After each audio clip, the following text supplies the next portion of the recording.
everybody. Good morning. What more do you want? All right.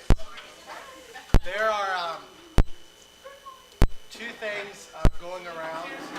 There's a sign-up list for the Italian luncheon that's coming up in February, Valentine's Italian luncheon, and there's also a card for Miss Louise Broughton, in case you hadn't heard, Floyd passed away yesterday morning, so there's a card for him as well. So we are glad that you guys are here. We're going to sing At the Cross. At the Cross.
The trivia question today is, we're going to guess Karen's age. I know. Somewhere between here and here. I don't dare you to. Just joking. All right. I pick on her because every time I bring a question up, she always says, here we go again. All right. In 2007, on this day, remember you have to raise your hand to answer the question.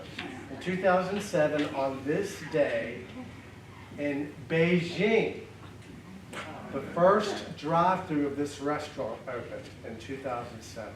Laura? McDonald's. Oh, that seemed too obvious. I wasn't going to go there. That just seemed too obvious. All right.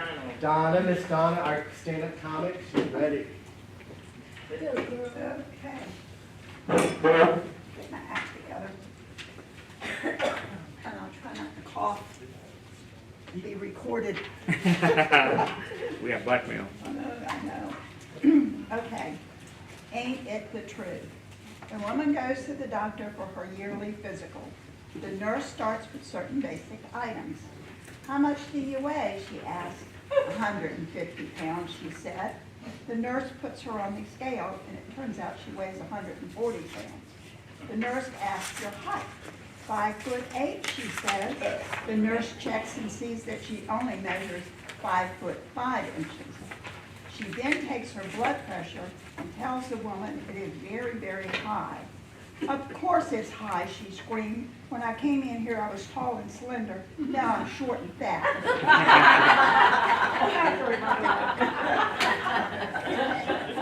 The scales never tell you the truth when the doctor's on it.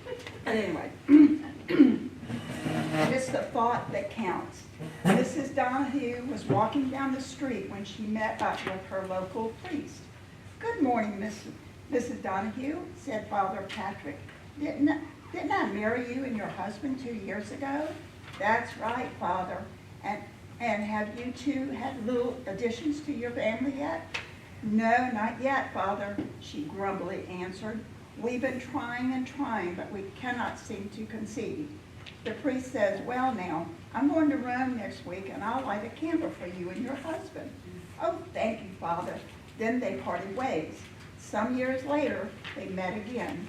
The priest asked, well now, Miss Donahue, how are you these days? She replied, oh, very well, Father.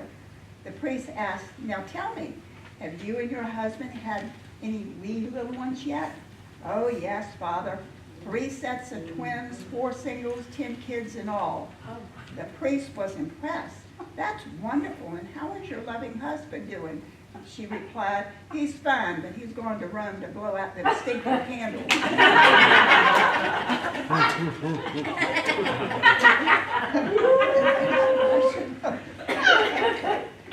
Focus on your strengths, not your weaknesses.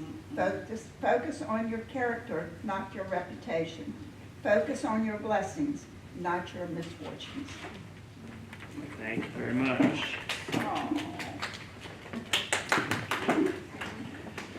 Yes, that's why I never go to the doctor. I never have to find out how much I weigh, or I'm never sick because the doctor never tells me I'm sick. So that's how it works. Probably not a good. This is why, in fact, the last time I actually did go to the doctor last time, and I'm 45, so this was the first visit with a prostate exam, which was quite an experience. Since we're all amongst family here. Oh yeah, we're online too. Did y'all catch that? Yeah. It's going to be on YouTube now. Right. So Crystal, of course, drugged me to the doctor visit, and every time the doctor was talking about the follow-up visit, because I had to have all these bloods. I hadn't seen the doctor in 8 years. It's been 8 years. I'm doing all this confessing right now, just getting myself in trouble. It's because of that Catholic joke. Yeah, that's right. That's right. It's inspired me. So I hadn't been to the doctor long enough that they had to put me back in as a new patient. So there's a whole process to that now with COVID and everything. And so the doctor was talking to Crystal instead of talking to me in the visit, and was saying, okay, he's going to need to come back, for these follow-ups on blood tests and all this stuff. Actually, that was scheduled for tomorrow. Of course, they're the ones that canceled this time because everything seems to be canceled lately. I wasn't too upset about that. Crystal said, okay, you're going to need to reschedule. I said, yeah, I'll get right on that. Sure thing. So then we were texting back and forth, and she was like, okay, I'll do it. It's not depending on me to visit the doctor. So, and that's how it is, ignorance is bliss, is it not? Which leads us to where we are today. On 1 Samuel 18. If you remember last week, does everybody have a copy of the blanks to fill in the notes if you are so inspired to follow along in that way? I want to make sure you have a copy of that to use to keep you on board with where we are as we're studying. 1 Samuel 18, we're following up on what we talked about last week where we fought the big box giant, if you will. So we talked about just the ins and outs of that battle between David and that Philistine dwarf on the inside, right? Remember we talked about how David, similar to God, looked on the inside and found that he wasn't much of a match, even though on the outside, being 9 foot 9 inches tall as a giant, would have been pretty intimidating for many folks. In fact, just about everybody else was intimidated by him except David. And what inspired David, if you remember, was how offended he was at how the Philistine giant Goliath was insulting God and his people. That was his motivation to go into battle. So not all the riches and fame that Saul was offering, but he defeats the giant. We finish chapter 17 with David basically talking to Saul with the giant's head in his hand. They're having a conversation there, and then so we pick up in chapter 18 after David finished talking with Saul. So that's kind of like the segue there. And so the reason I mentioned ignorance is bliss is one of the blanks here is one of the biggest blessings that God gives us is the inability to know the future. we oftentimes would like to know the future, especially when it comes to things like stock market and sports and stuff like that, right? But when it comes to the bigger things in life, there are things that God knows about our future that I think it is a grace to us that He doesn't share with us because it would overwhelm us in the present. Both Steve and I had an opportunity to stop in with the Broughtons yesterday morning, just before Floyd had passed. And I was even mentioning that when, on that occasion, like I walked right in, prayed, and we were just talking about, what's coming next, how long can you expect this process to take and all that, as Floyd was pretty far along by then. And I said something about, it is a grace from God not to know exactly the day and the hour that we're going to go on to be with the Father, even for family members as well, because it can be overwhelming. It can be a debilitating thing. So that's one example. There's so many other things in life that we face that it's good for us to react to it than to actually know it's coming and plan for it, because that would be overwhelming. So that's a grace from God, the inability to know the future. The other thing that we want to also keep in mind is that God never changes. God knows the future, He can handle the future, and the future doesn't change Him, right?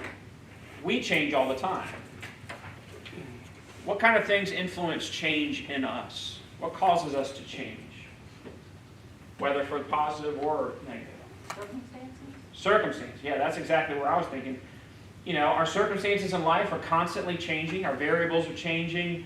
We get the tests at the doctor's office, and based on the results of those tests, that leads towards other things that we have to do in life, or diet, or whatever it is. So we have to change our habits, our behaviors, based on circumstances that we face. And as we change our habits and behaviors, also it changes our hearts and minds as well. All of these are things that tie in together, but what we're trying to do is rise to the occasion of a changing environment. And we see in David's time, with his circumstance, his environment was changing in dramatic ways. And it's interesting with David's life, he has these long moments of quiet. He's kind of on the hillside with the sheep. He's just hanging out doing his chores, and then he's called in and he's anointed king of Israel, right? And he goes back out and he's hanging out with the sheep again, and he's called in to bring some snacks to his brothers, and lo and behold, he's in battle with a giant. So these are all things that happened in David's life in a sudden way. But as he's facing these traumatic very drastic events in his life, he rises to the occasions, and that brings good change in him many times. So, when we think about our life and how we deal with life day in and day out, I like to think of it in this way. Not necessarily as a Dallas Cowboy, but more so with this example. You guys recognize what this is, though it's a little bigger than what you normally see? It's a Pez container. Right, this is a Pez dispenser. And so that's that magical candy that tastes so good that they had to design something like this in order for kids to buy it, because they wouldn't have bought it otherwise, because the candy's honestly not the best tasting stuff. But these things sell like crazy, the dispensers. I went through a phase where I was collecting a ton of these things, and I still have them in a box. The Star Wars Pez dispensers, those things are awesome. The Luke Skywalker one. But the Mallory's, Tim and Shahana bought this for me a few years ago, and I think it's great. It's kind of a weird thing that you actually pull candy out of the neck of one of these characters. I don't know what the thinking was in the original design of that, but that's how it works. You put your candy in like this, and for this one, you can actually put whole packs in. So you open it up, you pull a whole pack of Pez out, and you're good for the day. And this one gives you like football quotes and stuff like that, sound effects when you open it. Pretty cool. The reason I'm talking about this is because this is how life is given to us. It's dispensed to us one day at a time. One day at a time. Because we cannot handle it all at once. We can't even oftentimes handle a whole week at once, much less years, decades, right? Think about all you've experienced in the past year. There's probably been some really high highs and very low lows. And if you were to have to encounter all of that, experience all that, know about it all at once, we can see how God is wise in helping us to take life one day at a time, like a Pez dispenser. Some days are good, some days are not so good, just like with pets. Some flavors, actually it's all one flavor. What am I even saying? So this is what makes the Bible so relevant for us. God doesn't show us tomorrow, but what the Bible is for us is a map. He gives us a map on how to handle the day-to-day shift in our environment, our circumstance. He gives us tools within Scripture. Now, the Bible was not necessarily written for that purpose, though it does do that for us. The purpose of the Bible was written to help us understand who God is, introduce us to Him. But along with that, as we learn about God and how He's created the world and how He is reaching out to us, we learn so many good insights about life. And we see examples of lives well lived, as we are seeing in the life of David, studying through his life. So if you were God, which many of you may have thought, no, if I were God, this is what I do. You've probably done it a few times. I do it in my house all the time. If you were God, and this is the day that David just had, right, where he defeats the giant, and he's there in front of Saul, and he brings Saul, the head of the giant, and of course, Saul's response is to reward David in the way that he had said he would reward him. What would you have in store for David after all of this, after killing the giant? You would think, potentially, that the next few days for David would be amazing, wonderful, full of celebration, honoring this act of faith and all of that. But what we're going to see is David's going to go from the height of popularity to the lowest depression of despair. And God, in His goodness, never shows His hand to David on what's coming his way. So David's going to have a little bit of time of celebration, a lot of popularity and things like that. But it's going to quickly go away. And his life is going to become very difficult for a long period of time. And we're going to see that in the next few weeks to come. But at this point in David's life, he is very quickly thrust from the shepherd's life to the public life of a national hero. Instead of just being a hero to a bunch of sheep on the hillside, now everybody knows who David is. And he's now got wealth because, as Saul had promised, he promised there would be a monetary reward for whoever defeats the giant. He's got a new wife, remember? Saul promised that his daughter would be given to marriage for whoever would defeat the giant. So all of that's happened at once. And now he has a permanent part in the king's court. He's no longer just a servant to Saul as a guitar player for him or a lyre player for him. He is now a part of the king's family, a part of the king's court. So all of this happens at once after he defeats the giant. But more than that, there are new relationships that form that are a part of his life now. And that's really where we're going to focus today. 4 different relationships that we're going to see that come out of these major dramatic events that David just had here. And see how each of those relationships affect him. So God was with David. We know that he was going to be a great king in Israel. But before David could be a good king in Israel, God had to crush him. Crush him. He had to break him down to build him up. You see this oftentimes with leaders throughout Scripture, right? There's a wilderness experience. There's a time of breaking down in order to develop, as James talks about, perseverance and character for us to be able to have in moments where God has us on a pedestal or puts us in a position of influence. And so this is where David is headed. So this is how it's going to happen in the context of these relationships that he has. So the first relationship we're going to look at in 1 Samuel 18 is submission with Saul. Submission with Saul. If you remember, David is already anointed officially as the king of Israel. He was done. That happened for him at a young age, 15 years old roughly, as a teenager, something like that. Samuel comes and anoints him. He goes back to be with the sheep. He doesn't just jump onto the throne. And in fact, we saw how that also led to, with what was happening with Saul, David serving Saul as a worker for him. And now, now Saul is basically taking David on in other ways, in such a way that Saul would not let David return to his sheep. My guess is David probably got used to his life as a shepherd. You know, especially if after being anointed by Samuel, that's the first thing he goes back to. It's like Peter, you know, when Jesus was crucified, and then he starts to make his resurrection appearances. Where does he find Peter when he appears to reinstate Peter into being an apostle? He finds him fishing. He goes back to his old job. That's probably how it was for David. But things will never be the same for him from this point on. And Saul was the beginning of that. So we pick that up in 1 Samuel 18. We'll read verses 1 through 5. It says there, after David had finished talking with Saul, remember that's where he's standing there with the head of Goliath, and Saul is asking him who his dad is. And so after that conversation, Jonathan became one in spirit with David. Now who is Jonathan? He's actually Saul's son. Yeah. And so now this is the beginning of a relationship that we're going to see is we're going to talk about in just a minute. But that's where this all starts, when David is now kind of brought into Saul's household.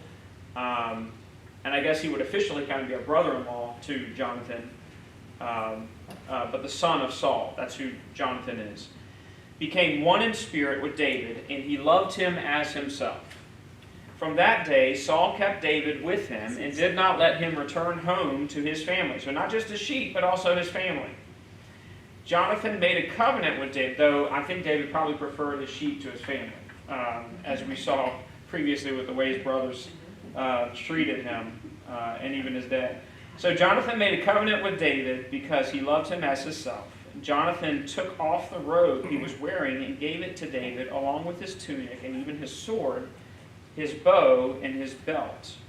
Whatever mission Saul sent him on, David was so successful that Saul gave him a high rank in the army.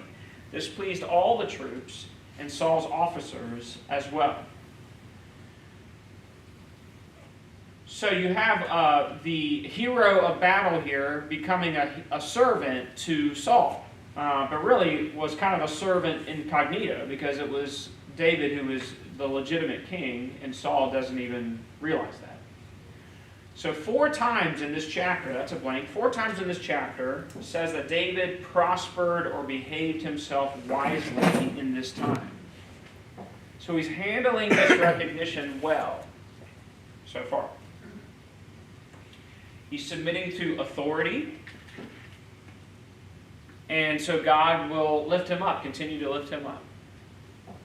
David is showing some of the character that God had already seen in him in calling him a man after his own heart from the very early phase here. All right, and then the other relationship, the second one that we're looking at, is affection, Affection, affection with Jonathan.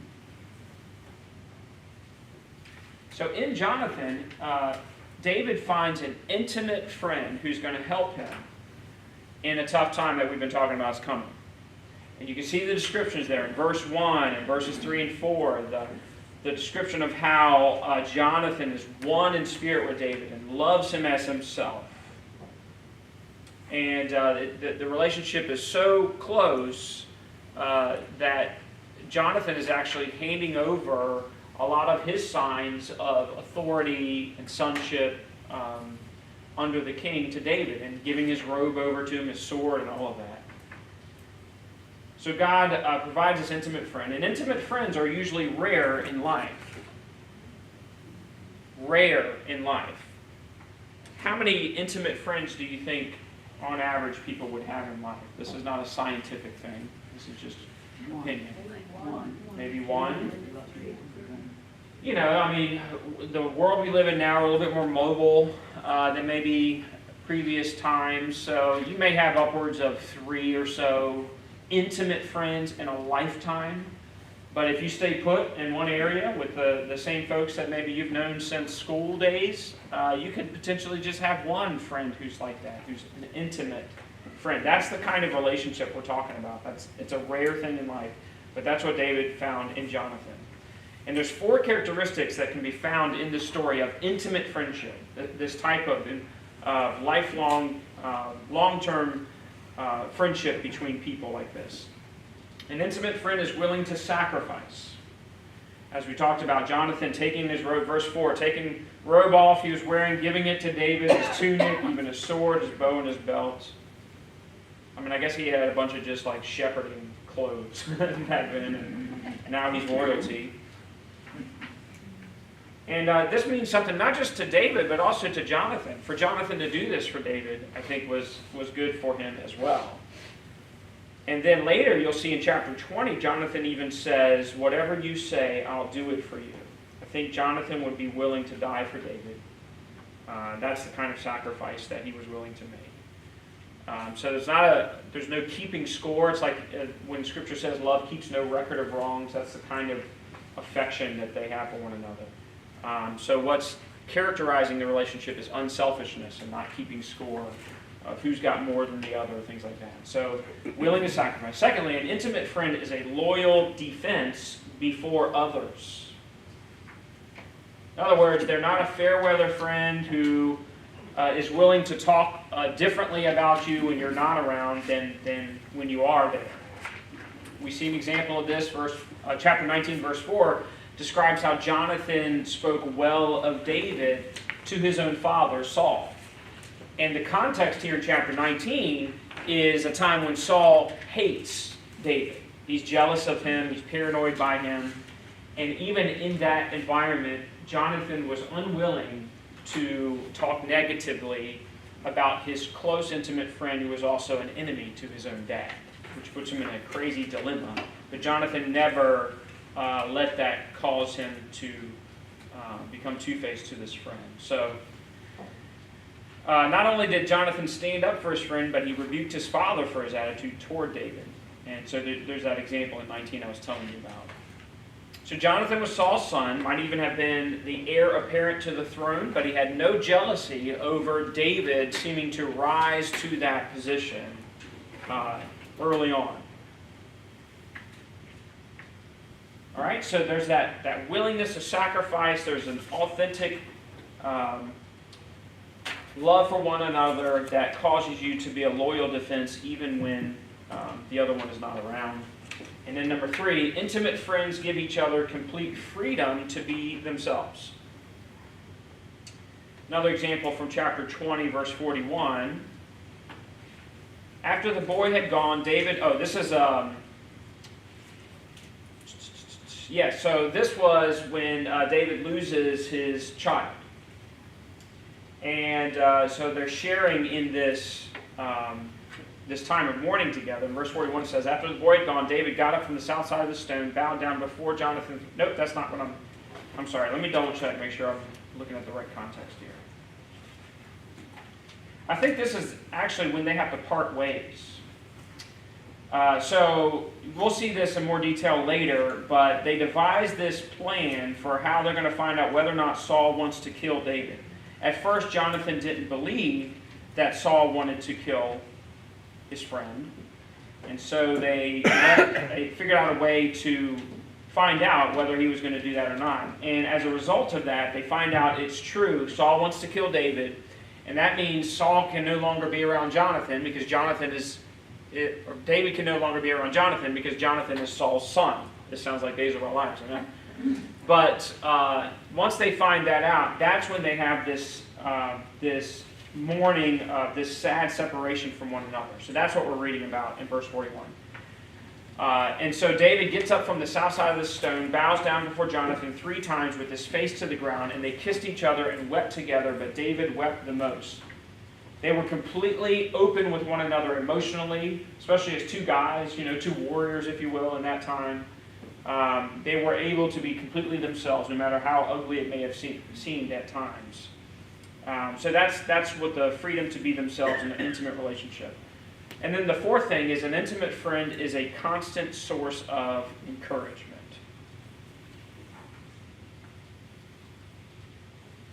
Example of this is in chapter 23, verse 15. This is later when David is now in control of the throne. David was at Horish in the desert of Ziph. He learned that Saul had come out to take his life. And Saul's son Jonathan went to David at Horesh and helped him find strength in God. So even as Saul was hunting David down to take his life, Jonathan, knowing where David was, did not reveal his location, but went to David and tried to encourage him. This is when David actually needed Jonathan the most. So as powerful, as faithful, as strong a ruler or king as David actually was, he still needed a close friend in Jonathan. Jesus himself had people close to him, surrounded himself with friends. And he depended on them at times for encouragement, right? You can see that example specifically in the Garden of Gethsemane, where he encourages. Now they let him down, but he asked that they would keep watch and pray. And they kept falling asleep. But Jesus did have these types of emotions and needed to be encouraged by these friends of his in the same way David felt that way and found that kind of a friend in Jonathan. So very different from a relationship that David had with his father, Saul. He had this close relationship with Jonathan. Then the third relationship we see in chapter 18, elevation with the people of Israel.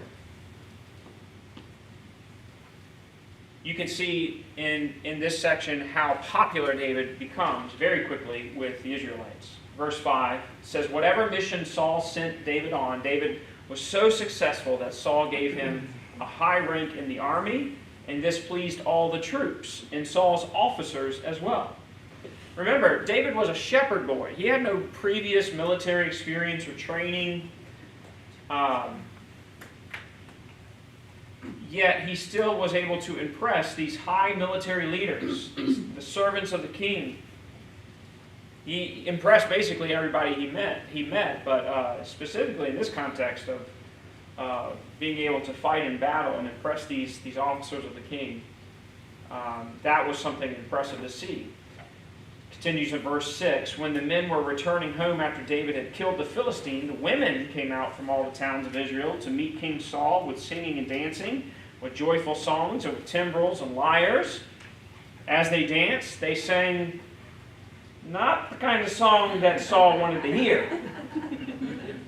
Saul's used to the ladies coming out and singing about him, right? Remember, he's the tall, dark, handsome king that they chose to be over Israel. But now that David has this increasingly popular reputation amongst even the husbands of these ladies, they're coming out and singing that Saul has slain thousands, but David has slain tens of thousands. So that's not a good thing for a king who's fairly impressed with himself to hear. And so if there was ever a single statement that would describe David's life at this point, it would be in chapter 18, verse 14. In everything David did, he had great success because the Lord was with him. So this is a successful time in David's life. God is with him, providing that opportunity for success. The Hebrew that's used for that word, it's translated prosper as well in other English translations, but the Hebrew means wise and teachable. So it's not just he was lucky, it was that he was able to live in such a way that that better things happened as a result of how he responded to his environment. Because he responded with wisdom. Question. Yes, sir. I know it doesn't mean it this way, but it almost sounds like when he says in everything he did, he had great success because the Lord was with him. But there are a lot of successful people that don't know the Lord. So how do you differentiate that? Yeah, good question. And that kind of gives us really what I'm after when it comes to that word. The English word success doesn't carry the same weight as the Hebrew word would have. For the Hebrews to have seen what was written here, they would have understood this as the kind of thing that happens to someone who makes the right decisions. As opposed to what we oftentimes will see, as Scripture describes, it can rain on the righteous and the unrighteous. In other words, success can happen on people people who are doing the right thing and also people who are doing the wrong thing. Not the same type of prosperity or success that David is experiencing here. So there is a distinction between the two. So success isn't necessarily a sign of faithfulness, something for us to remember, because success can happen for the righteous and the unrighteous. Though it all depends on how we define success, right? And you can see it's defined differently than what we normally think when we're looking at this passage here. And then the last thing is opposition with Saul. So it goes from submission to then opposition with Saul.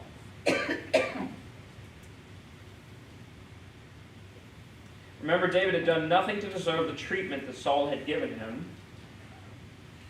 He had been faithful as a servant to Saul, and then as a soldier for Saul. And there's no reason why Saul would have thought of David as being disloyal to him in any way. But that doesn't stop Saul from mistreating David and creating opposition between the two. So chapter 18, verse 8 says, Saul was very angry. Why is he angry? Yes, he's angry because the ladies are singing about David. Well, you shouldn't have given his wife away. Yeah, that's probably true. Well, no, he was giving his daughter away in here. Oh, daughter. Yeah. Well, they give away wives and daughters. I never. Yeah, they do kind of trade them like cards back then, didn't they? It's a little different time. Debbie didn't live then. Yeah, and you're going to find out that the wife that David ends up getting from Saul is not the best in the world either. So we're going to see some example of that.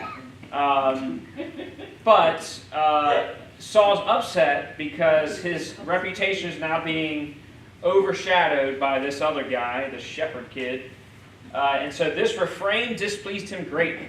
They have credited David with tens of thousands, he thought, but me with only thousands. What more can he get but the kingdom?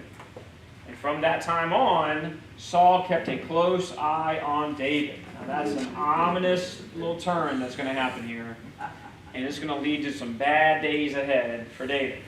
Good thing is, God doesn't just give him all of that information up front.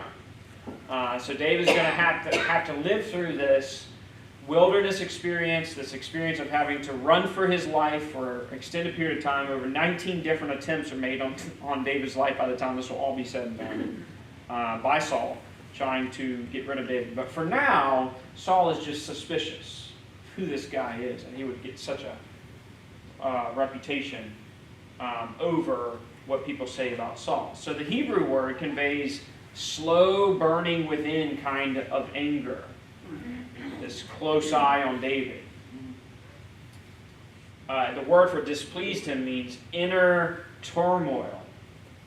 The stomach turning kind of thing, like keeping him up at night.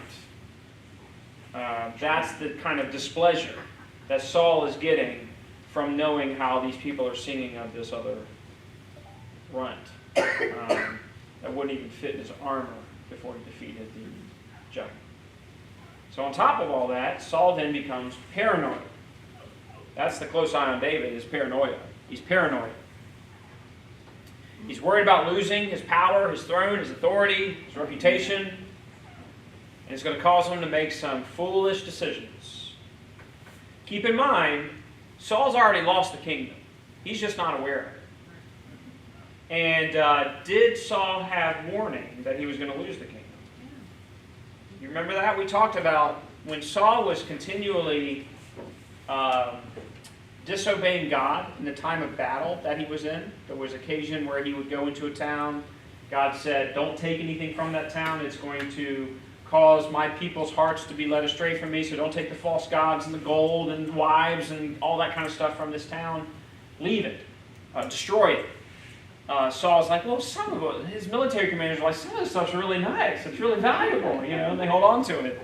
And then there's a time where Saul was supposed to wait for the prophet Samuel to come and to ask God whether he should go into battle or not. And Samuel's running kind of late, and Saul doesn't want to wait, and so he decides, I'm going to make the sacrifice in place, or the offering to God in place of Samuel doing it. And God was displeased with that.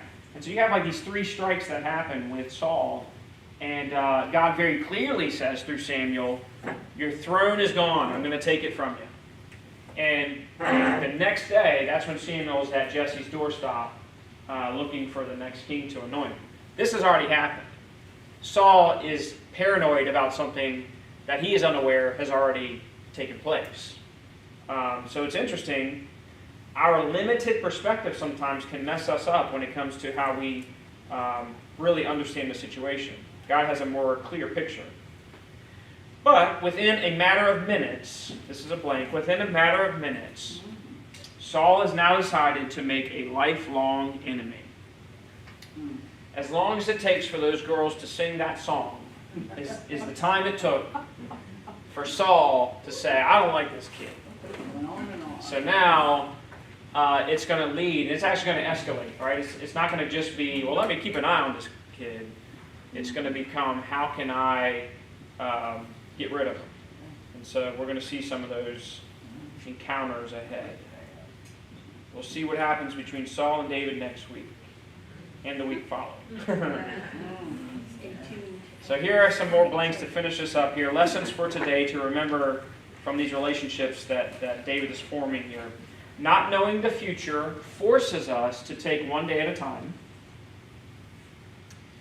This is why I think this is one of the reasons for life. The reason why we're here is for us to learn about what faith is. And what is faith? It's being sure of what we hope for, certain of what we do not see. What do we not see? We do not see the future. What do we hope for? We hope for the future, right? So as we are living this experience of having to trust God for the days ahead, it gives us the opportunity to grow in faith, in character, all of that. Having an intimate friend also helps us to face whatever comes our way. An intimate friend. It's important. One worth investing in. How do you invest in intimate friendships? Well, I'm glad you asked. First of all, I'll tell you like I tell my own kids. Go to places that people that you could become friends with are the kind of people that you'd want to have that kind of relationship with, right? So you want to be around the kind of people that can form. And then also praying that God would send a good, intimate friend in your direction. And so it doesn't matter what stage in life you're in, whether you're a kid in high school, in middle school, or in the later stage in life, and life changes. A spouse passes away, as we've been just praying for Miss Louise. Things like that happen, and it's in those times where it's important for us to develop intimate friendships to help us through those difficult times. And so that's one of the major reasons why we have this group, is to give opportunity for us to develop those types of important friendships, because we can't do it alone. Jesus didn't do it alone. We can't do it alone. Last thing, being positive and wise is the best reaction to an enemy. Being positive and being wise is the best way to respond to an enemy.